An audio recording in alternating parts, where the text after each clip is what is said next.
Las Vegas Raiders are entering a new era as Pete Carroll is their head coach and Chip Kelly as their new offensive coordinator.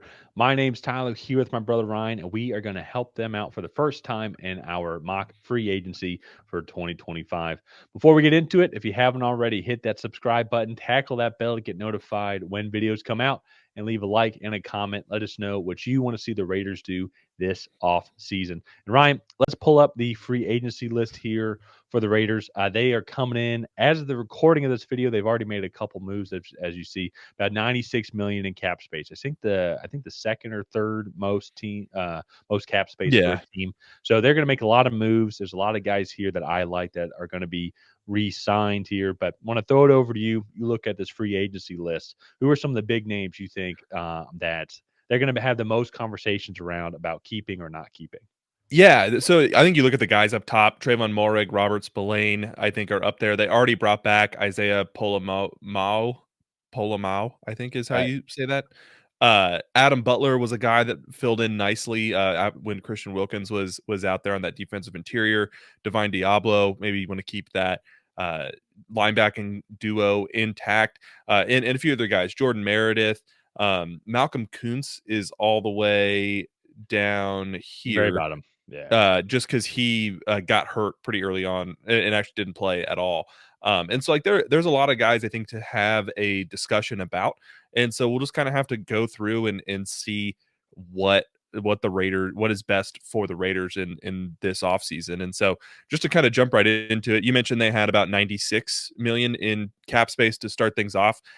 So the first part of this is we do internal free agency, and the first part of that is we go through and we make some cuts just to clear up some cap space. So we did cut Gardner Minshew, cleared up about another 6-ish million in cap space, putting them at about 102 million. And that just makes a lot of sense. Aiden O'Connell came in, he played well at the back end of that season. Uh, and then also, too, we do expect them to potentially make some moves there at the quarterback position. And so I think it'll be a good just transition period for the Raiders. If they don't get a quarterback in the draft and they don't get a guy in free agency, I do feel like Aiden O'Connell could be a starter for them again. And then maybe they'll get a veteran in free agency. But I do think Gardner Minshew, it was nice while it lasted there, but I think it's probably best that both sides move on. It, exactly. Like, and so Gardner Minshew, they can also, and I saw one theory here, which I could potentially see them doing, is hanging on to him for the time being and trading him during training camp for a QB needy team. I think that could be a fair one as well. But if you just go look at the cap hit, the cap number for Gardner Minshew this year is going to be 7.6 million for being a backup quarterback with not as much production compared to what Aiden O'Connell provides. And he's just, O'Connell right now is on a $1.1 million contract, and frankly, I think the offense looks better under O'Connell, and so if they do something major in free agency when it comes to the quarterback position, which we'll talk about here in a second, I think I'd rather have O'Connell, or honestly, even if they don't do anything major, maybe they address the quarterback position Yeah. through the draft.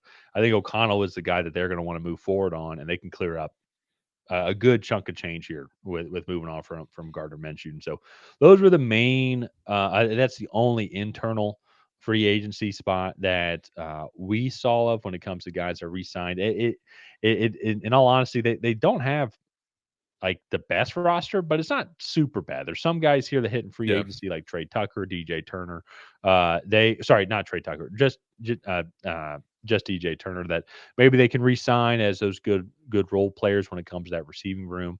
They'll address the receiving room a lot, I feel, in the draft as well as they have 10 picks, if I'm not mistaken. Yeah, 10 picks. Yeah. And so I think they can re-sign some of these guys cheaply for $1 million, $2 million, but we're trying to focus on the main core group of guys who are going to be focusing on the big chunk of money here. So I think moving into their first signing, we do have them re-signing Robert Spillane, linebacker. I think he's a leader of that defense. Or sorry, I'd say leader's Max Crosby. I'd say the captain of the defense though is going to be Robert Spillane, the guy that's communicating internally, being that middle linebacker, how you traditionally see it, and really Yeah. like what I see from him. And I think Raiders fans like him as well. I think they're going to want to keep him, and also too, as you've said, they have the cap space for it. And Yeah. so I think he's kind of a staple of this Raiders defense. I think another staple of that too, especially when it moves on to the secondary, to re-sign your young star Trayvon Moehrig as well. And so I've seen some things where maybe he gets 10 million. Some things, Ryan, I think you said is like seeing up to 16 million. So we kind of went Yeah. in the middle. Maybe it's a couple million off here or there, but I think it was like a 4 year, $13 million deal. Keep him Yeah. in there, and then you have your staple. And your key franchise guys at each level of the defense with Max Crosby, Robert Spillane, and Trayvon Moehrig as well. Still need to improve in each area as well, and that's something I feel that they'll do in the draft. But I think re-signing these two guys were the two big crucial pieces when looking at this free agency here. We did talk a lot about Malcolm Kuntz offline on how we wanted to do that, and we saw some mixed things. Some things I saw for an edge rusher, and you go look at his production in 2023 was Spot Track saying he's deserving of $20 million, even though he didn't play a snap in 2024. It's all based off his 2023 production, and so depending on what Kuntz's price is, I can see them bringing him back. But uh, you drafted Tyree Wilson for a reason. This is a heavy, heavy edge rusher class as well, and I think they can go Yeah. and find a lot of valuable guys there. We ended up not going that route just because of like not sure what the price tag would be, and there's some bigger splashes that we feel they're going to make here to improve the offensive side of the Yeah. ball here in free agency.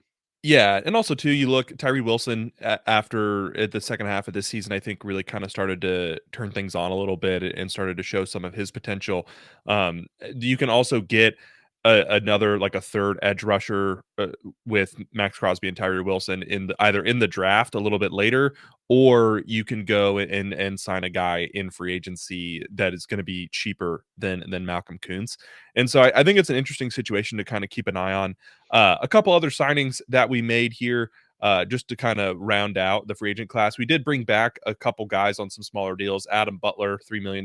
Jordan Meredith, $4.5 million on that offensive interior, and then keeping that linebacking group intact there, bringing back Divine Diablo as well, just on like a 2 year or 3 year, 3 million or $3 million a year deal.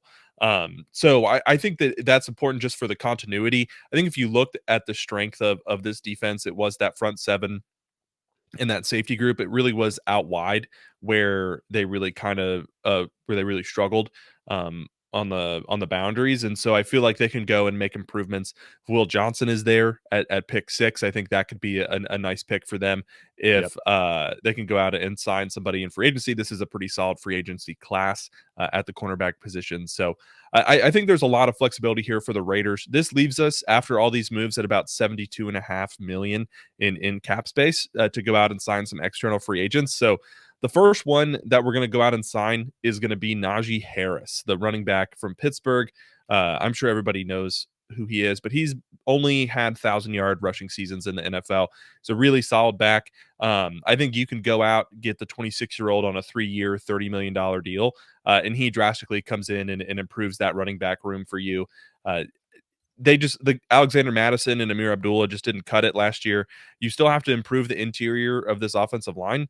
But with that being said, I do think this interior class is pretty strong. I think Will Campbell is also an option at 6 for them if they want to go that route. Yeah. And I just think that is a really solid pickup for them. And I don't think the Steelers are going to re-sign him. So going out and getting the best running back in free agency is, I think, a smart move for the Raiders. Well, and I think that's one of the reasons too for re-signing Jordan Meredith, who Mhm. was just ranked one of the better guards of the year. I think Jackson Powers Johnson is going to improve at center from his rookie year, and so I think you can be counting on that. And Donald Parham as well. Mhm. I think keep that succinct uh, relationship there amongst the interior guys, and as you said, you can maybe even find some pieces to improve on it. So getting a much more established running back there I think is going to help out a lot, whoever the Mhm. quarterback is going to be.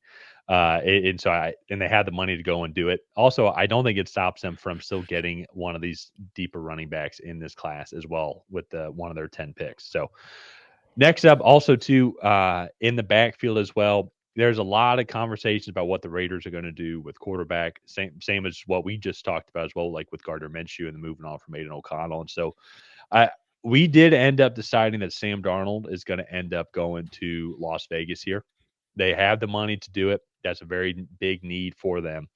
And I think too as well within Chip Kelly, and you're going to have guys that Sam Darnold can lean on, be that facilitator, similar to what he was like in Minnesota. And you might be able to make an argument that the offensive line in Las Vegas is already better than the Minnesota one that he was dealing Mhm. with, especially when it comes to internally at least.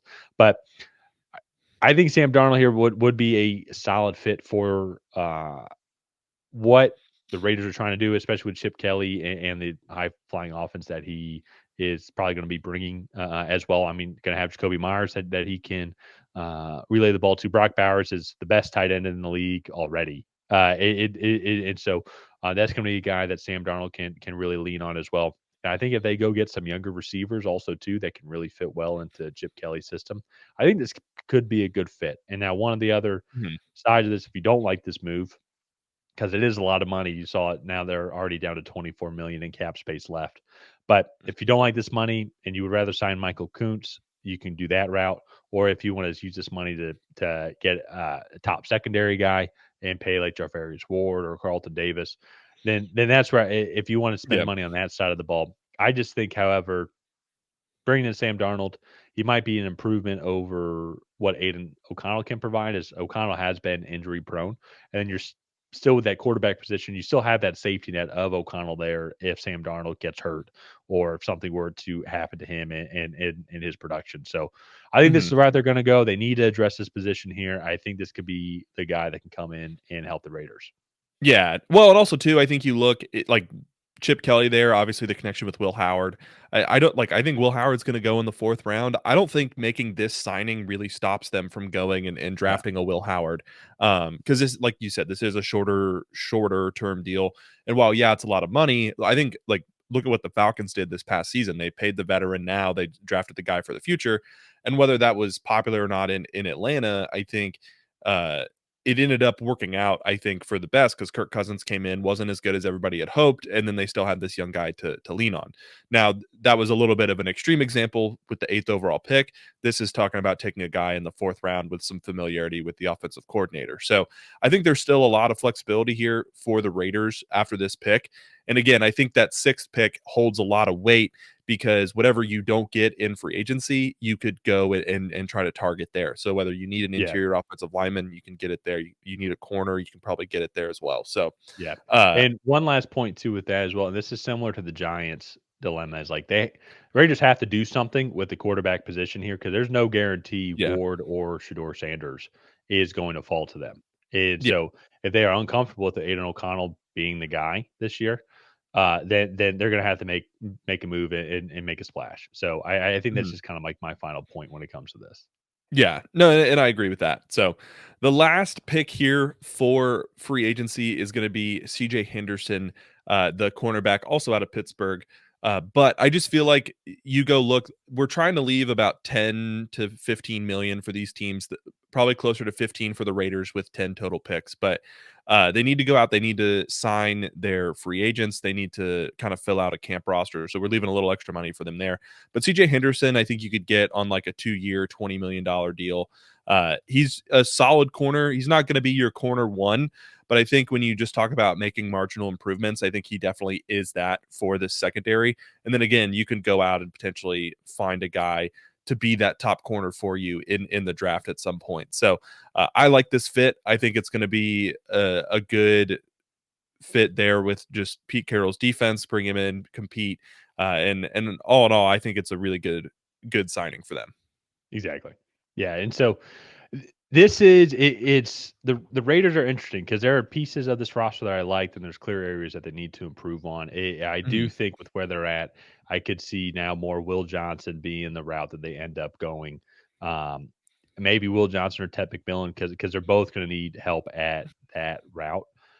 And then looking at this receiving class, I could probably see it more focusing on the cornerback position because that's not nearly as deep. While this receiving class, though, Ted McMillan, yes, would be great, but I also think too imagine the second round they go get Jalen Royals or Jaden Higgins, Yeah. and I think that would be a great way for them to go and focus on this. And so I think their free agency approach is going to be focusing on re-signing some of the key veterans on the defensive side of the ball, keep that intact, focus on the backfield, and spend a lot of money there, and then really rebuild the outside, the skill position players with youth in the draft. So Yeah. I think that's the route that they could end up going, but who knows? We'll have to kind of see what their final moves end up being here, especially too once when free agency starts.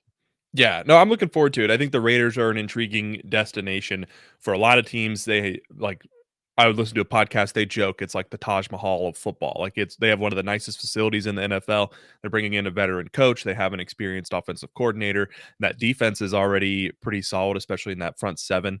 And Yeah, so I feel like there's a lot of potential here with Las Vegas. So with that being exactly. said, let's go ahead. Let's wrap up this video here. If you guys have not already, please go ahead and like and subscribe. That is the best way to help out the channel. While you're down there, leave a comment on what you thought of this Raiders mock offseason or mock free agency. Did you love it? Did you hate it? What would you have done differently? And other than that, we'll see you guys next time.